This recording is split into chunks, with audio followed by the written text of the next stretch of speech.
published 2101 EDT, 4 November 2017 updated 2101 EDT, 4 November 2017 Graeme Murty refused to promote his candidacy of landing the Rangers managerial job, insisting his results as caretaker boss should speak loudly for themselves.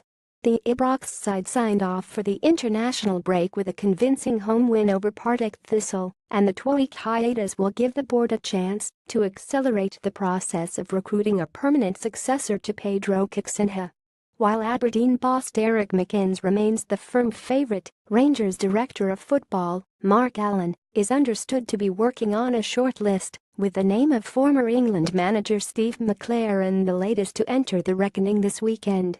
Defender Ross McCrorie headed his first senior goal in the 30th minute on SaturdayPrematch. Murty admitted that he felt capable of making the step up, but was understated after the conclusion of his second consecutive win following last week's victory over Hearts. He said, "I will never ever shout my attributes or plaudits from the rooftops.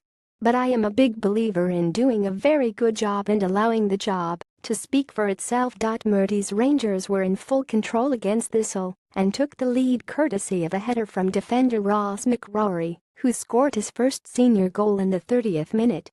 The 19-year-old had replaced the suspended Bruno Alves for last weekend's win over Hearts in Edinburgh, and Murty revealed he had spoken to the 35-year-old Portugal internationalist to explain why he had left him out. "I spoke to Bruno on Friday morning before I named the team and said that I thought they had done really well against Hearts and deserved the chance to go and do it again," he added.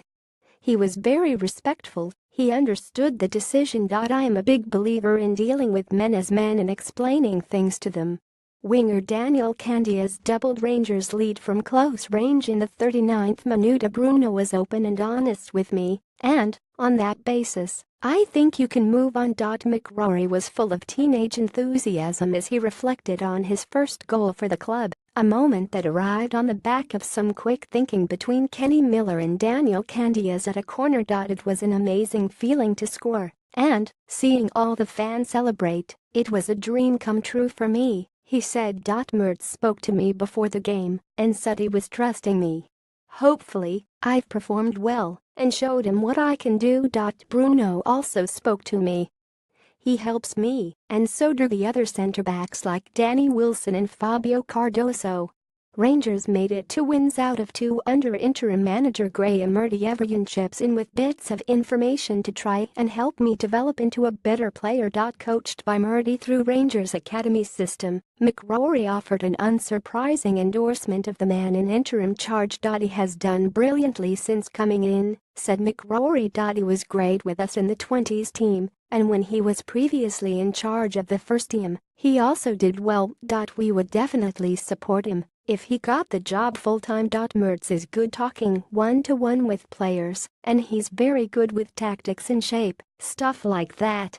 He gets his point over to us really well. If McCrorie is destined to remember this game for life, Thistle boss Alan Archibald will quickly look to forget a listless performance from his side. Partick had secured 7 points from the previous 9 available, but this was a return to the timid form they had shown earlier in the season. "The goals we gave away were appalling," admitted the manager. "We have had 2 good clean sheets in the last 2 games, but the first and the third goals were individual errors. Coming to Ibrox, you need to make Rangers work for their goals, and we didn't. We won't let the heads go down, and it's very important that we don't let that poor defending creep back in. Our decision-making has to be better for when we return after the international break for the game against Hearts." There was one plus for Archibald in the return to action of midfielder Gary Fraser after a couple of injury-ravaged seasons. "Seeing Gary back is probably the only positive to take from the game," he added. "To get him back out there and let him run about for that last 20 minutes was great."